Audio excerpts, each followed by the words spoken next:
இயேசுவின் ரத்தம் ஜெயம். Praise the lord my dear brothers and sisters. இந்த நாள்லையும் ஆவியானவர் உணர்த்தின காரியம், ஆத்தும ஆதாயம் நமக்கா தேவனுக்கா? ஆவியானவர் உணர்த்தின வசனம், யோவான் எழுதின சுவிசேஷம் அதிகாரம் 1 வசனம் 37. அவன் அப்படி சொன்னதை அவ்விரண்டு சீஷரும் கேட்டு இயேசுவுக்கு பின் சென்றார்கள். And the two disciples heard him speak, and they followed Jesus.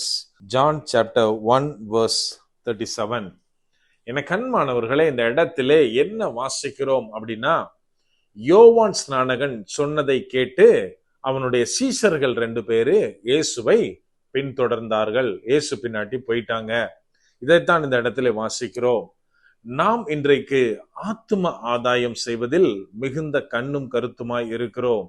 ஆனால் நாம் செய்கிற ஆத்தும ஆதாயம் நமக்கா தேவனுக்கா? அதை நாம் யோசித்து பார்க்கணும்.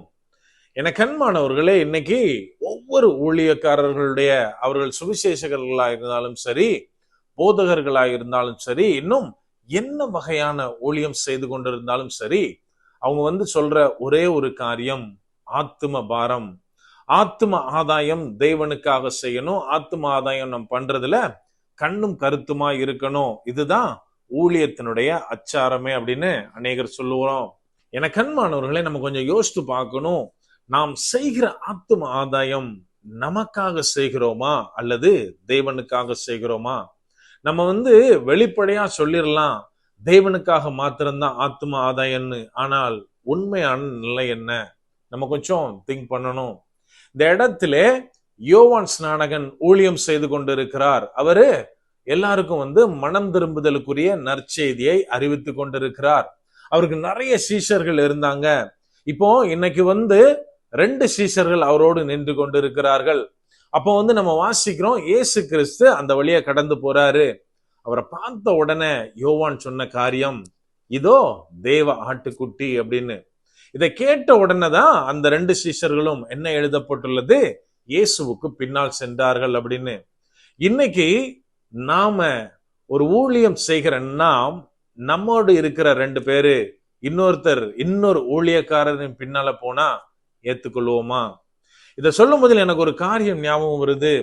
கொஞ்சம் வருஷத்துக்கு முன்னாடி சோழிங்கநல்லூர் பகுதியில சபை வைத்திருக்கிற என்னுடைய நண்பர் ஒருத்தர் போதகராக இருக்கிறார். அவர் ஒரு சின்ன சபை தான். அப்போ அரௌண்ட் 30 to 40 பீப்புள் தான் அந்த சபையில இருந்திருப்பாங்க. அப்போ நான் நின்றுட்டு இருக்கேன், அவர் கூட நின்றுட்டு இருக்கேன். அப்போ 2 பேர் புதுசா அந்த சபைக்கு வந்தாங்க. சர்வீஸ் எல்லாம் முடிஞ்சது. அப்போ அவர்கிட்ட பேசிட்டு இருக்கும் போச்சுல, அவர்கிட்ட சொல்றாங்க அந்த 2 பேரும், யாரோ ஒருத்தர் சொல்ல, இந்த சபையில ஆராதனை நல்லா இருக்கு, இங்க போனா அநேக காரியங்கள் கேட்கப்படுகிறது அப்படின்னு சொல்லி நாங்க வந்தோம் பாஸ்டர் அப்படின்னு அந்த 2 பேர் பேசுறாங்க. அவர் ஜெபம் பண்ணி முடிச்சு அவங்க எங்க இருந்து வந்தாங்க எல்லாம் விசாரிச்ச உடனே அவர் சொன்ன காரியம், அந்த பாஸ்டர் சொன்ன காரியம், பிரதர் நீங்க இனிமே இங்க வர வேண்டாம், நீங்க இருக்கிற ஏரியால ஏதாவது ஒரு சபைக்கு போங்க, நான் வேணா உங்களை கைட் பண்றேன் அப்படின்னு சொல்லி அவங்கள சந்தோஷமா அனுப்பினார். நான் பேசிட்டு இருக்கும் போச்சுலதான் அந்த பாஸ்டர் சொல்றாரு, பிரதர் இவங்க வர்றது ரொம்ப லாங்ல இருந்து வர்றாங்க. சோ இன்னைக்கு வருவாங்க, ஒரு 2 வாரம் ஒரு எக்ஸைட்டடா வந்துருவாங்க. பட் தொடர்ந்து வருவாங்களா, சபையினுடைய ஒவ்வொரு காரியங்களிலையும் பங்கெடுப்பாங்களா அப்படின்னா கஷ்டம்தான். பிராக்டிக்கலா பார்த்தா முடியாது. சோ அவங்க அந்த பகுதியில ஏதாவது ஒரு சர்ச்சுக்கு போனாங்க அப்படின்னா கிறிஸ்துவுக்குள் நாட்டப்படுவார்கள் அப்படின்னாரு. அவர் சொல்ற காரியம், நம்மளுடைய அல்டிமேட் பர்பஸ் இவங்க சபைக்கு போகணும், தேவனை தெரிந்து கொள்ளணும். என கண்மானவர்களே, இது உண்மையில ஒரு ஆச்சரியமான விஷயம். ஏன்னா ஒரு சின்ன சபை வர்ற 2 ஆத்துமாக்களை எப்படி அவங்க வெல்கம் பண்ணி உள்ள உட்கார வைப்பாங்க நம்மளுக்கு தெரியும். ஆனாலும் அவர் செய்த காரியம் அநேக நாட்கள் நிறைய தடவை நான் நினைச்சிருக்கேன். இப்போ இந்த நேரத்துல யோவான் சொல்லிந்த மாதிரி நம்ம எத்தனை பேர் செய்வோம்? என் கூட இருக்கிற, என்னோடு கூட நின்று ஊழியத்துல துணை செய்கிற 2 பேரு இன்னொரு ஊழியக்காரரை ஃபாலோ பண்றாங்க. இன்னொரு ஊழியக்காரர்கிட்ட பேசினாலே நம்மளால தாங்க முடியாது. யாராவது ஒருத்தர் நம்மகிட்ட மற்ற ஊழியக்காரரை குறித்து பேசினா நம்ம என்ன சொல்லுவோம் தெரியுமா? அவரை நல்ல விதமா சொல்லுவோம், அவர் நல்ல பவர்ஃபுல்லான ஆளு தான், பிரீச்சர் தான், டீச்சர் தான், எல்லாம் சொல்லுவோம். ஆனாலும் அப்படின்னு ஒரு இழுவை இழுப்போம். என கண்மானவர்களே, அதாவது ஒரு சபை போதகராக இருந்தாலும் சரி, ஊழியம் செய்கிற இவாஞ்சலிஸ்டா இருந்தாலும் சரி, நமக்கு என்ன தேவை அப்படின்னா, நம்முடைய ஆத்மா, நம்முடைய ஊழியத்திலே பங்கு பெறுகிறவர்கள் சிதறி போய்விடக் கூடாது. எனக்கு அன்பானவர்களே, ஆனால் நம்முடைய அல்டிமேட் பர்பஸ், அல்டிமேட் எய்ம் என்ன தெரியுமா? நம்முடைய சபை அல்ல, நம்முடைய ஊழியம் அல்ல, தேவனுடைய ராஜ்யம் கட்டப்பட வேண்டும். அவங்க எங்க இருந்தாலும் சரி சபைக்கு செல்லணும். எந்த சபைக்கு போனாலும் சரி சத்தியத்தை கேட்கணும். எந்த ஊழியத்தில் அவங்க பங்கெடுத்தாலும் சரி உண்மையும் உத்தமமா இருக்கணும். தேவனுக்கு உகந்த வகையில் வாழணும்.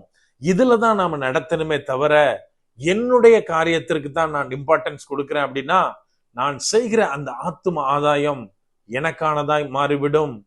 ஆகவே எனக்கு அன்பானவர்களே, நாம் செய்கிற ஊழியம் அது என்ன வகையான ஊழியமா இருந்தாலும் சரி, நான் கிறிஸ்துவுக்குள்ளாய் நடத்துகிற ஆத்துமா தேவனை சார்ந்திருக்கிறதா?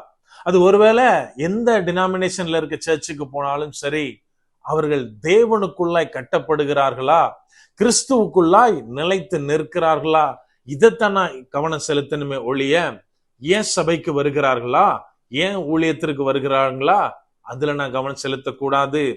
ஏனென்றால் நம்ம பிரிந்து பிரிந்து ஊழியம் செய்தாலும் நம்ம அல்டிமேட் எய்ம் என்னன்னா, தேவனுடைய ராஜ்யத்தை கட்டுவது, தேவனுடைய ராஜ்யத்திற்கு ஆத்துமாக்களை கொண்டு வருவது. ஆகவே நம்ம எல்லாரும் என்னன்னா, தேவனுக்காக வேலை செய்கிறோம், தேவனுக்காக ஆத்துமாக்களை ஆதாயம் பண்ணுகிறோம் அப்படின்றத மனதில் வைத்து செயல்பட வேண்டும். அப்படியே கண்களை மூடுவோமா? அன்பான ஆண்டவரே, இந்த நேரத்திலே அப்பா உம்மை நோக்கி பார்க்கிறோம். ஆவியானவர், நீர் எங்களோட இருக்கிறீர், அதற்காக நன்றி செலுத்துகிறோம். அப்பா, நீர் அழைத்த இந்த உன்னதமான ஊழிய அழைப்பிற்காய் நன்றி தகப்பனே. அநேக நேரத்தில் நாங்க ஒரு சுயநலமாய் எங்களுடையதுக்காக நாங்க பிஹேவ் பண்ற தகப்பனே. ஆவியானவரே, இதெல்லாம் நீர் மாற்றி போடுவீராக. உங்களுடைய மாம்சத்தின் எண்ணங்களை நீர் அழித்து போடுவீராக. அப்பா, எங்களுடைய எல்லா நோக்கமும் உமது ராஜ்யத்தை கற்றதா மாத்திரமே இருக்கணும். ஆவியானவரே, இதை எங்க ஒவ்வொருவரையும் நீங்க கனெக்ட் பண்ணுங்க. நாங்கள் வெவ்வேறு ஊழியங்களாக வெவ்வேறு இடத்துல பிரிந்திருந்தாலும் ஆவியினாலே கட்டப்பட்டவர்களாய் ஒரு ஒருங்கிணைந்த மனதை உடையவர்களாய் இருக்க அப்பா நீங்க உதவி செய்யுங்க. முற்றிலுமா எங்களை தாழ்த்தி ஒப்பு கொடுக்கிறோம். பலப்படுத்தி ஆசீர்வதிங்க. மீட்பர் இயேசுவின் மூலம் ஜெபிக்கிறோம். ஜெபம் கேளும் எங்கள் நல்ல பிதாவே. ஆமென். God bless.